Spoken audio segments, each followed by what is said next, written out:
Salam jemaat Tuhan yang saya kasih di dalam Tuhan Yesus Kristus. Pada saat yang berbahagia ini saya akan menyampaikan penyertaan Tuhan terhadap hidup saya. Di tahun 2015 saya dinyatakan kanker getah bening lymphoma non-Hodgkin.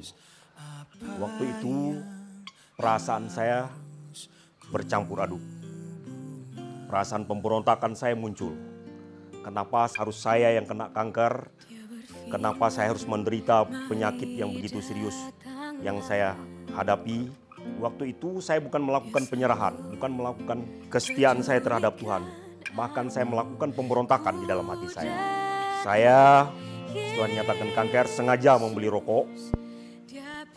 Setelah itu membeli bir. Dan saya naik ke lantai 2 waktu saya di Pontianak. Saya merokok. Sepanjang malam itu saya merokok sambil minum bir. Nah, paginya saya bangun, seluruh leher saya, kerongkongan saya merah.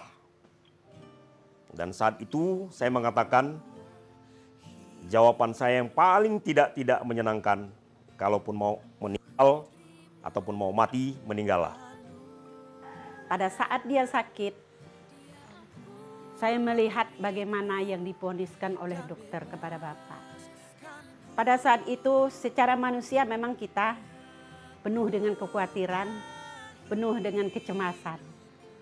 Saya bergumul, saya belum mengerti apa-apa rencana Tuhan untuk kami. Kenapa begitu berat yang terjadi pada Bapak saat ini? Pada saat itu saya dipenuhi dengan kecemasan, ketakutan. Terus kami usaha secara manusia, pergi ke Jakarta, bawa ke rumah sakit. Di sana kami melihat cara Tuhan bekerja. Pada saat dia diponiskan kanker, saya hanya mengandalkan kesembuhan dari Tuhan. Melalui dokter yang merawat dia, melalui para medis. Itulah harapan saya sebagai istri. Saya terus mendorong Bapak supaya dia semangat. Jangan putus asa. Setelah nyampe di sana, dia berdoa. Mungkin disitulah Roh Kudus bekerja. Setiap malam dia berdoa, baca Alkitab, tidak putus-putus. Oleh karena itu, pada saat itu saya menyerahkan diri kepada Tuhan. Dan sangat percaya bahwa Tuhan menyertai saya di dalam pengobatan, di dalam proses penyembuhan. Oleh semuanya itu, saya menyampaikan kepada kita semua, kekuatan doa itu sangat luar biasa. Baik dalam proses penyembuhan, dalam proses pemulihan, manusia boleh mengatakan bahwa kita akan meninggal, bahwa penyakit itu tidak bisa disembuhkan. Tapi Tuhan yang kita sembah, Yesus yang kita sembah, sangatlah besar. Dia mampu melakukan pemulihan, mampu melakukan penyembuhan. Tak kala saya dinyatakan kanker, dari segi perasaan dan psikologis saya tidak bisa sampaikan kepada jemaat. Saya merasa jatuh, merasa saya yang paling menderita. Tapi ada kekuatan dalam diri saya, melalui doa Bapak Ibu semua, melalui doa kita bersama. Pada satu saat, karena penyakitnya semakin parah, dia sudah tidak bisa mengeluarkan kalimat. Karena penyakitnya begitu parah, dia katakan, "Mama, tolong doakan." Iya, saya doakan dia. Saya terus-menerus berdoa, bergumul dengan Tuhan. Terus sampai saat dia di kemo, dia dibawa oleh anak-anak ke rumah sakit. Saat itulah saya berdoa di dalam kamar, kunci pintu, bergumul dengan Tuhan. Ampuni saya Tuhan. Kenapa suami saya begitu berat menderita penyakit seperti ini? Saya sama sekali belum mengerti rencana Tuhan dalam kehidupan kami. Setelah dia di kemo beberapa kali, kalau tidak salah saya mungkin kemo yang ketiga sudah mulai dia semangat. Saya mendorong dia agar supaya dia semangat. Kalau dia mampu ikut ke gereja, kami terus ke gereja. Supaya iman kami dikuatkan oleh Tuhan. Karena harapan kami kesembuhan ini berasal dari Tuhan.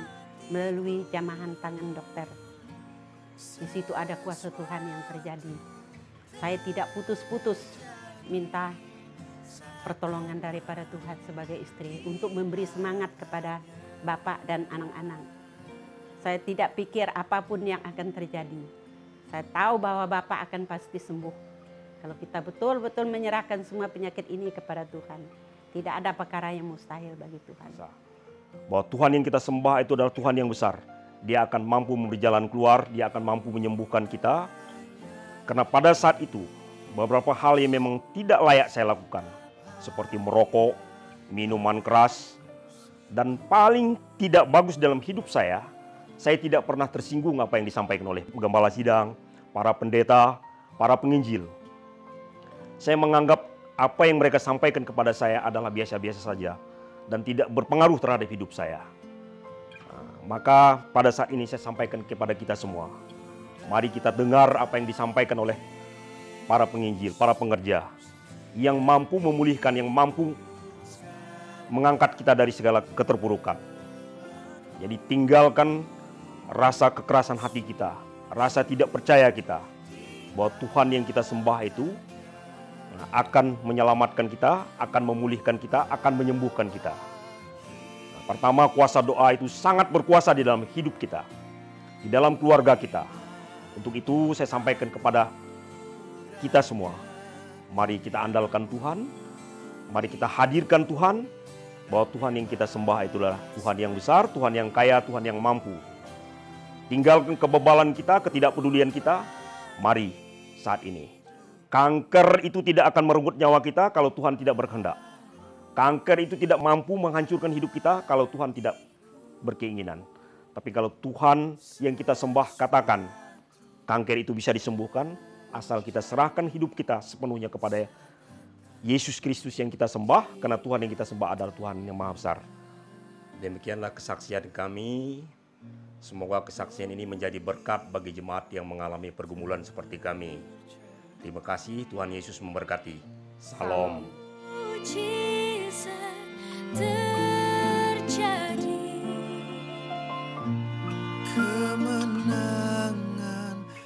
Shalom, jemaat Tuhan yang terkasih dalam Yesus Kristus. Saya mau memperkenalkan diri kepada semua jemaat. Nama saya Ibu Hermin Beso, berusia 65 tahun.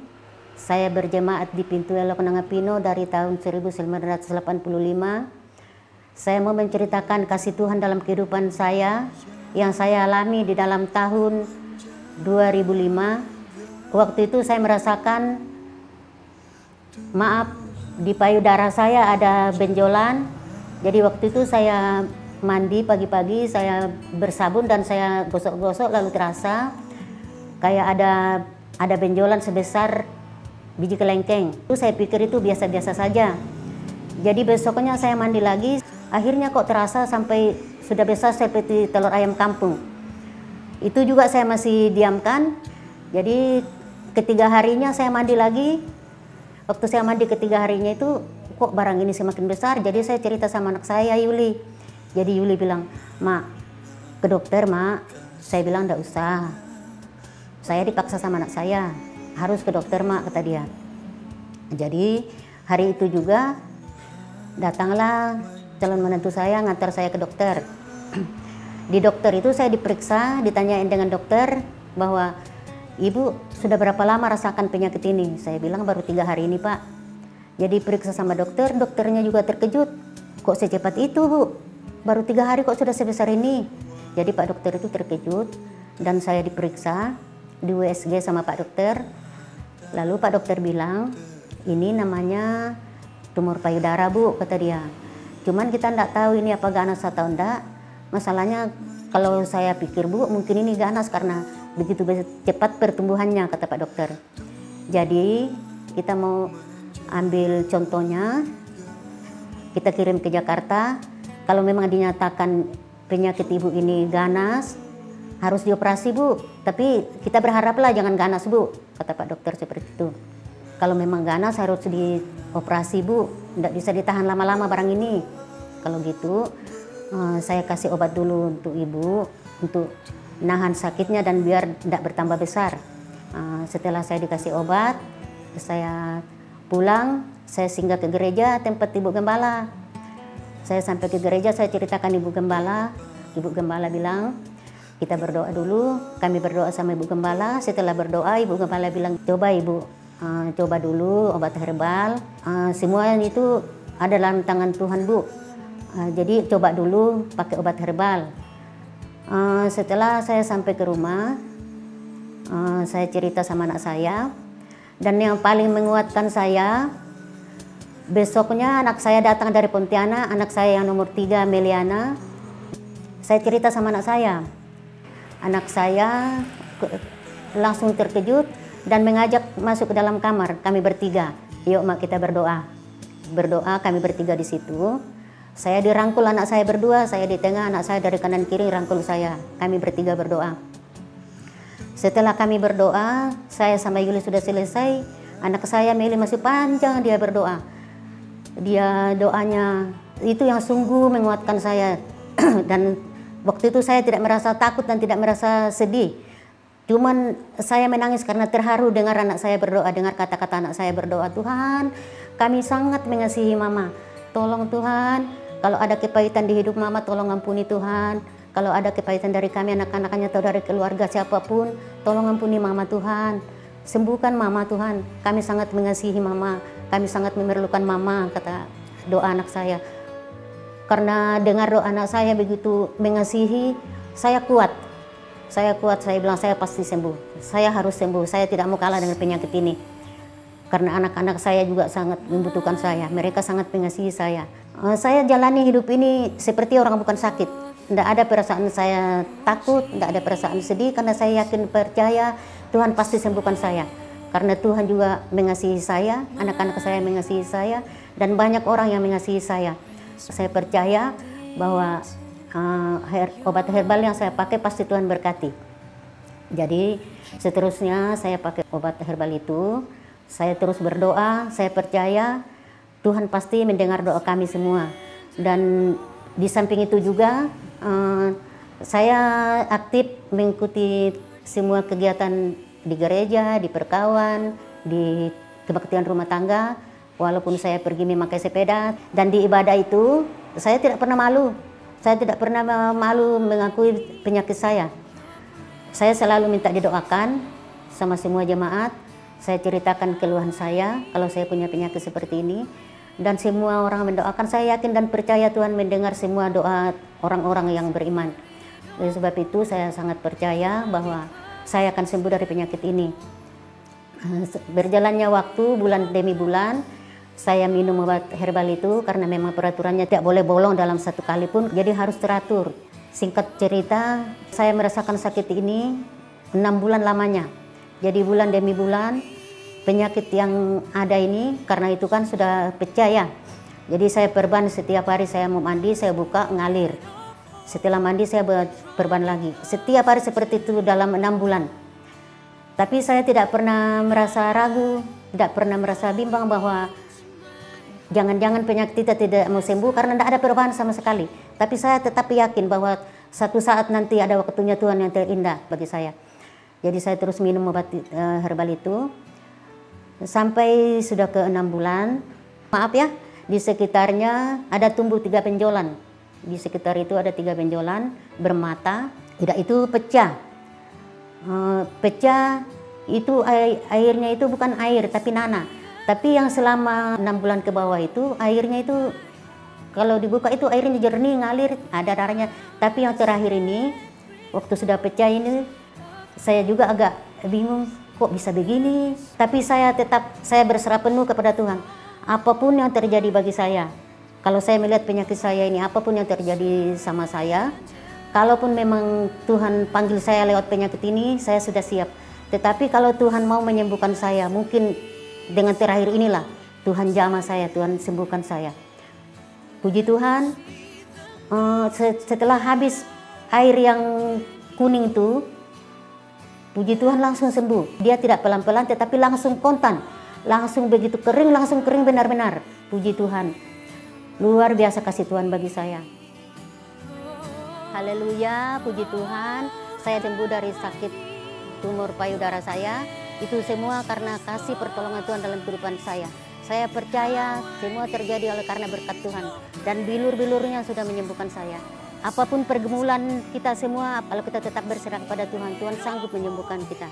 Demikian kesaksian saya. Terima kasih. Tuhan Yesus memberkati. Shalom. Apapun persoalan kita, sakit penyakit kita, pastikan Yesus sudah tanggung itu di kayu salib. Dan Yesus berkata, sudah selesai.